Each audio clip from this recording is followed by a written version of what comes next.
Hello दोस्तों, CSE get profile official में आप सभी का स्वागत है। और मैं फिर से आप लोग के लिए सेट 38 लेकर आया हूं।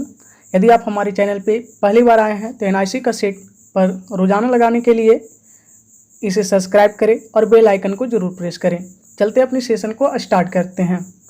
आपका सबसे फर्स्ट क्वेश्चन ऑपरेटिंग सिस्टम से आपके स्क्रीन पे दिख रहा होगा। बोल रहा है consider 3 CPU intensive process which require 10, 20 and 30 time units and arrive at times 0, 2 and 6 respectively. How many context switches are needed if the operating system implements a shortest remaining time first scheduling algorithm?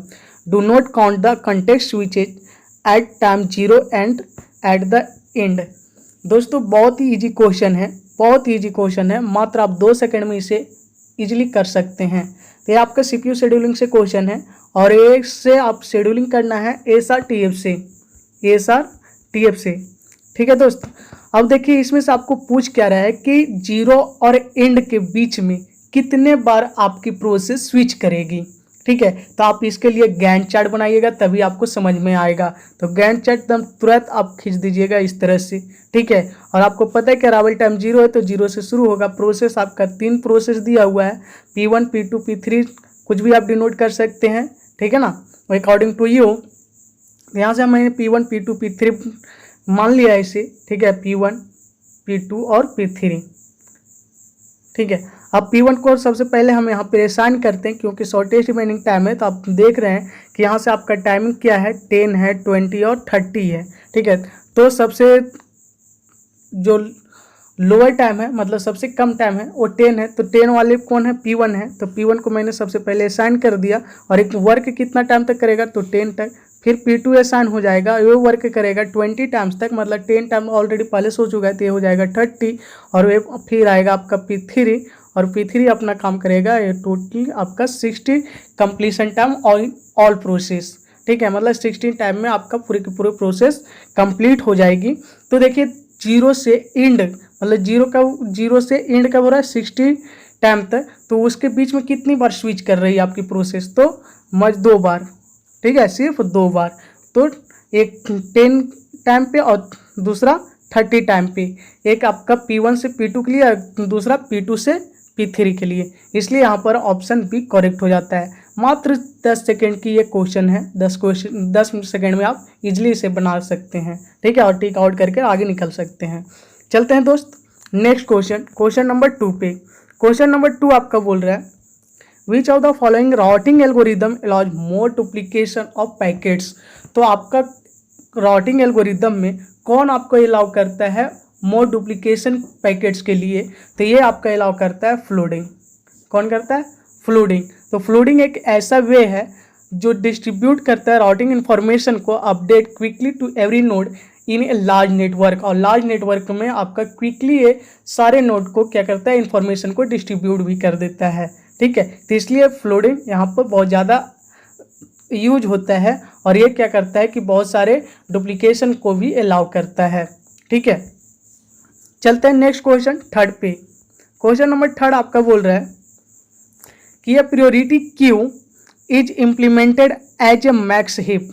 Initially it has 5 elements. The level order traversal of the heap is 10, 8, 5, 3, 2. Two new elements 1 and 7 are inserted into the heap in that order. The level order traversal of the heap after the insertion of the element is. इसका कहने का मतलब है दोस्त कि 5 element already आपका heap max heap में दिया हुआ है। ठीक है ना, आपके जो हीप ट्री बनाते हैं उसमें ऑलरेडी पहले से इंसर्शन है और 2 न्यू एलिमेंट्स को और इंसर्ट करना है। तो किस तरह का ट्रावर्सल आपका फिर से क्रिएट होगा। ठीक है ना, तो देखिए यहाँ पर आपका जब 10 को इस तरह से आपका कुछ फिगर बनेगा। ठीक है ना, फाइनली 10, 8, 5, 3, 2। ठीक है, और फिर 1 को आप इंसर्ट करिएगा सबसे पहले तो 1 को इंसर्ट करिएगा तो यहाँ पे 1 इंसर्ट होगा। फिर उसके बाद 1 इंसर्ट करने पर आप चेकआउट करिएगा तो ये जो रूट आपका 5 है उससे क्या है 1 लेस देन है, तो ये चेंज नहीं होगा, यहाँ पर किसी भी तरह का स्वैपिंग का रीजन नहीं बन पाता है। तो फिर अगेन आप 7 को जैसे ही इंसर्ट करिएगा तो यहाँ पर 7 क्या है ग्रेटर देन है 5 से, तो वहाँ पर आपका स्वैपिंग हो जाएगा। स्वैपिंग होने के बाद ये इस तरह से आपका फाइनली बनकर आएगा 10, 8, 5, 3, 2, 1, सॉरी यहाँ 7 होगा और 5, ठीक है। जब इसे ट्रावर्सल लिखेंगे तो रूट लेफ्ट राइट इस तरह से लिखते हैं, तो 10 आपका सबसे फर्स्ट में आएगा, फिर उसके बाद 8, 7, 3, 2, 1, 5। तो देखिए इस तरह से मैचिंग कहाँ पे है, तो आपका ऑप्शन ए में मैच कर रहा है, इसलिए यहाँ पर आंसर आपका ऑप्शन ए हो जाएगा। तो इस तरह से ये भी आपका 10 सेकंड में बनने वाला क्वेश्चन आप इजीली इसे बना सकते हैं, ठीक है दोस्त।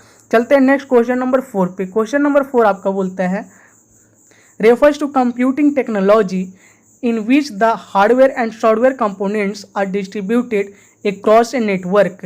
तो यहाँ पर आपका जो रेफर्स करता है वो क्लाइंट एंड सर्वर रेफर्स करता है वैसे टेक्नोलॉजी को जो hardware and software component distributed across a network, ठीक है। तो यहाँ पर आपका सिंपल सा आंसर हो जाएगा client and server.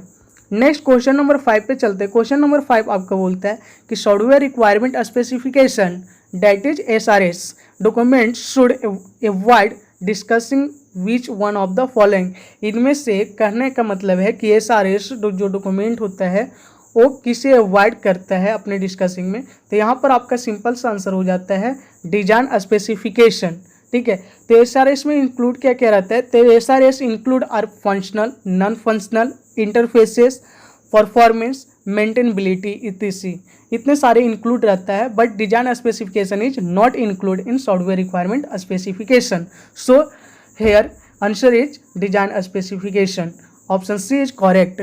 Next question number 6 पे चलते हैं। क्वेश्चन नंबर 6 आपका बोलते हैं what is the speed up factor of M stage pipeline with N task. तो यहाँ पर आपका स्टेज को लेट किया है एम और टास्क को लेट किया है एन, ठीक है। तो एन टास्क और एम स्टेज है, तो यहाँ पर स्पीड अप फैक्टर बताना है। तो आपको बताए थे कि स्पीड अप फैक्टर क्या होता है कि नॉन पाइपलाइनिंग जितना टाइम टेकन लेता है और उसको डिवाइड कर देते हैं पाइपलाइन टाइम टेकिंग से, तो आपका स्पीड अप निकल जाता है, स्पीड अप फैक्टर निकल जाता है, ठीक है ना। तो वो निकालते हैं हम लोग किस तरह से हैं, तो देखिए यहाँ पर मैंने यहाँ पर इंक्लूड करते हैं। मान लीजिए कि सपोज डेट है यहाँ पे टाइम टेकन ले लेते हैं आपका नॉन पाइपलाइनिंग का, तो TWP equal to M into N, मतलब कि स्टेज इंटू टास्क को जब मल्टीप्लाई कर देते हैं तो क्या होता है आपका नॉन पाइपलाइनिंग का टाइम टेकन निकल जाता है, ठीक है। उसी तरह से आप यहाँ पर पाइपलाइनिंग का निकालिएगा तो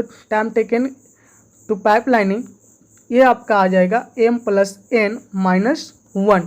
और जब आप स्पीड अप फैक्टर निकालिएगा तो इसी को आप रेशियो कर दीजिए m into N by M plus n minus 1। तो देखिए यहाँ पर सिंपल सा आंसर क्या बनने वाला है आपका ऑप्शन बी में देख रहे हैं, तो इस तरह का आपका ऑप्शन मिल रहा है, ठीक है ना। तो यहाँ पर ऑप्शन बी आपका करेक्ट हो जाता है। चलते हैं नेक्स्ट क्वेश्चन नंबर 7 पे। क्वेश्चन नंबर 7 आपका बोल रहा है कि B plus tree are prefer to binary trees in database because. यहाँ पर आपको बताना है कि बी ट्री जो आपका बाइनरी ट्रीज है वो डेटाबेस को प्रिफेयर करता है क्योंकि because disk access is much slower than memory access, ठीक है।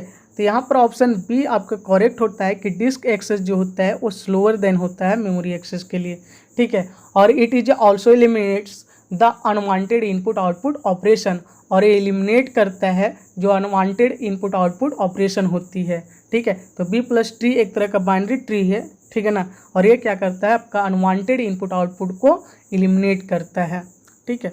चलते हैं नेक्स्ट क्वेश्चन नंबर 8 पे। क्वेश्चन नंबर 8 आपका बोल रहा है which one of the following is true at any valid state in shift reduce parsing. आपको शिफ्ट रिड्यूस पार्सिंग के अकॉर्डिंग आपको बताना है कौन यहाँ पर ट्रू है, ठीक है। तो यहाँ पर आपका the stack contains only A set of variable prefix, यहाँ पे वेरिएबल होगा वैल्यूबल प्रीफिक्स, ठीक है, वैल्यूबल प्रीफिक्स। तो यहाँ पर इसका कहने का मतलब है कि a prefix of right sentential form that can appear on the stack of a shift reduce parser called variable prefix. ठीक है, so that is called the stack contains only a set of variable prefix. तो here option C is correct. Question number 9 पे चलते हैं। Question number 9 आपका बोल रहा है कि द टर्म साइंक्रोनस मीन्स, तो the term synchronous means the output changes state only when the clock input is triggered. जब हम इनपुट जो आपका साइकिल जो होती है, ठीक है ना, या क्लॉक जो होती है उसे जैसे हम ट्रिगर करते हैं, एक्शन परफॉर्म जैसे करते हैं, उसी तरह से मेरा क्या है तुरंत आउटपुट आपका देता है। ठीक है ना, तो हमें आउटपुट पर किसी भी तरह का चेंजिंग करने के लिए हमें क्लॉक इनपुट को ट्रिगर करना पड़ता है। ठीक है ना, और जब तक हम लोग क्लॉक इनपुट को ट्रिगर नहीं करते तो किसी भी तरह का आउटपुट में चेंजिंग नहीं आ सकता है। तो इसलिए यहाँ पर ऑप्शन बी करेक्ट होता है। चलते हैं नेक्स्ट क्वेश्चन नंबर 10 पे। क्वेश्चन नंबर 10 आपका बोलता है कि what is the name of the device which is in IRQ6। तो IRQ6 के बारे में यहाँ पर बोला है।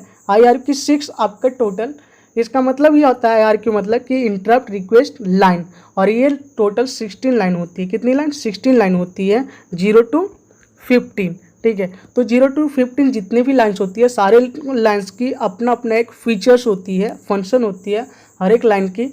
और जिस तरह से मैं आपको कुछ लाइन के बारे में बता दूं तो IRQ0 वो आपका सिस्टम टाइमर के लिए यूज होता है, IRQ1 कीबोर्ड के लिए यूज होता है, IRQ4 फर्स्ट सीरियल पोर्ट के लिए यूज होता है, IRQ5 साउंड कार्ड के लिए यूज होता है। उसी तरह से यहाँ पर IRQ6 जो आपका फ्लॉपी ड्राइव के लिए यूज होता है। ठीक है, तो इस तरह से आपका बहुत सारे यहाँ पर आपका 16 लाइन है, तो आप सारे 16 लाइन को आप याद कर लीजिएगा, एक बार देख कर चले जाइएगा एग्जाम में। ठीक है ना, अभी से ही देख लीजिएगा, जैसे ही आप वीडियो खत्म होगा उसके बाद IRQ6 को आप देख सकते हैं। ठीक है, गूगल पर इसको मिल जाएगा ईजिली, आप वहाँ से आप इसे ईजिली पढ़ सकते हैं। ठीक है, तो दोस्तों आपको जिस तरह से आपको यह सेशन अच्छा लग रहा है तो आप और दोस्तों को शेयर करिए ताकि उससे भी भलाई हो जाए। ठीक है, और हमारी वीडियो को लाइक करें और सब्सक्राइब करें। यदि आप पहली बार आए हैं तो बेल आइकन को ज़रूर प्रेस करें ताकि आपको वीडियो हमेशा उसका नोटिफिकेशन मिलता रहे, और दोस्तों के बीच शेयर ज़रूर करें। थैंक यू दोस्तों।